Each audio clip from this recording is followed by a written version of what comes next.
Alrighty, we're back. Bolo, the Black Weave of Color. With episode 3 of, I guess what it'll be, we're going to probably do, there's 5 episodes today, try to get through a good chunk of it, do some writing in here, maybe a little bit more this afternoon. This will just be kind of for the morning. But, let's get into it. Bolo, the Black Weave of Color. Written by Gordo of Blood in the Water of Pyrus, former of Color. Another character we're going to add down to our unique writers and such who are in here. Going to completely undo that because there's no real reason for it. And this will be Black Weaves Writer. Perfect. Alright, and as we get into it, we still need our intro added, sadly. So we'll add the introduction section as we do. Heading 4. Do we add that to the last one? Yeah, we did. Okay, cool. Alright. So his race being a gnoll, he is a Duskblade, which we'll have to explain. We do actually have the explanation for Blackweave, funny enough, in here, so we don't have to do anything for that one. So that's nice. His strength 14, his dex of 16, con of 11, int of 12, a wisdom of 14, and a charisma of 11. Not bad. A well-rounded set of stats in my honest opinion. Alright, let's get his journal entry up. Bolo, not hate. Bolo never hate. Bolo love gnolls. Bolo, he begins to drool uncontrollably, loves gnolls. Big, small, mother, father, kin, all loved by Bolo. None leave Bolo. All stay with Bolo forever. Bolo love all. Bolo protects all. Bolo makes all one with Bolo. A little bit psychotic and crazy. His alignment. We're about to find out maybe a little bit why. Chaotic evil. Eek are stupid. Gnolls not stupid. Bolo smart. Bolo eats weak. Eats stupid. Eats non-gnolls. Master must die. No pirates stop death. Death come to dragon, death come to longnose, death come to firebeards, and death come to bone dragons. Very simple speaking individual at the time. The gnolls, for those who don't know, are mostly covered on the other dock, and basically as they're gone through, they're a very primitive species in this time period, having just about midway through the book gained their freedom and set up a new territory that's very small. Their power, for the most part, comes from their evil dark leader that we're kind of talking about here right now. One of two of the leaders, and the more evil of the two. His alignment, as we just kind of went through, notable deeds. Tricked Himkin into freeing Bolo, then ate Himkin's masters, then ate Himkin's friends. All tasted good, all part of pack. Keeping in mind this guy's kind of nuts. His religion, Ogum, the one who whispers. My master demands packs. I love master. Master made me one with pack. Let's go ahead and make sure. I think we have him kind of covered, so I don't have to do too much. We'll kind of keep him listed there. His Bolo's physical traits, though, described as an average, yet elderly, a gnoll who should have... described as an average yet elderly. Described as an average yet elderly gnoll. Let's go with individual. Individual. A gnoll who described as an average yet. Some of these days I don't know what I was writing, so give me a minute here. Described as an average yet elderly individual. I know who should have died. Okay. Yeah, I'm gonna make that a period. I know who should have died many years ago, but refuses. He is covered in patches of hair, rot, scabs, and scars, clear from his many battles with struggling victims. His body is also dotted with blackened tendrils that seem to glow red when he is angry or casting magic. Often he is seen covering himself in dragon skin leather armor and carrying around his strange backbone staff. Ooh. I think that was supposed to be Blackbone staff. Yeah, because that makes a bit more sense. Blackened? Yeah, there we go. Notable comrades. Lady Luck makes a great leader. She is strong and smart. Notable rivals. Those who refuse the pack. Organizations. Alright. My Black Weave. Those who serve the Order of Black Weave are called the Black Weave's disciples. Many are known to be as twisted in the head as he is, and are as likely to eat you as they are to assist you or just kill you. Many are known to be as twisted in the head as he is, and are as likely to eat you as they are to save you, or to assist or just kill you. I like that. You can stab one and they may laugh, cry, ignore it, or even stab your entire bloodline while you watch. The scariest are marked by their packs with the one known as Master. Notable items: the Paradox Key, a single black key that is said to have a large head that depicts a smiling fiend. The key is believed to be a powerful casting focus that grants a portion of the power of those it seals or has sealed. It is said to grant a direct connection to all those it seals or has sealed.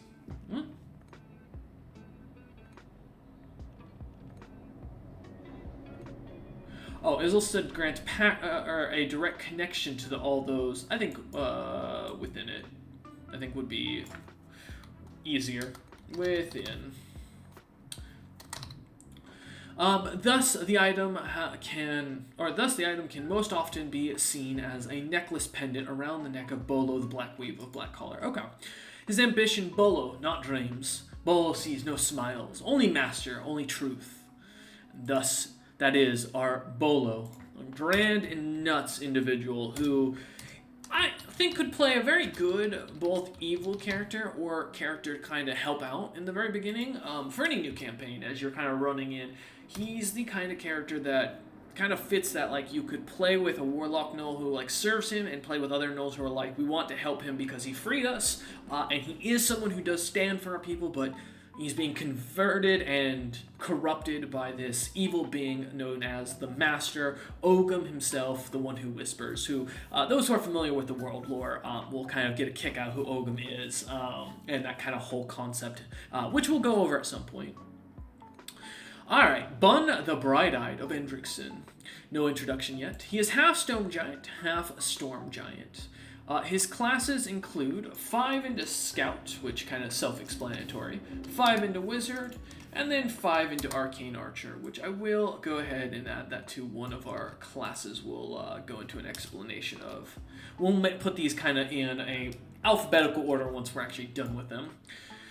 Decent stat spread overall. I think 15 strength, 20 dex, 15 con, 18 int, 20 wisdom, and 15 charisma. He's got a good spread here, a bit heavier into the dex, and some of the wisdom and int, but not too bad overall. His journal entry.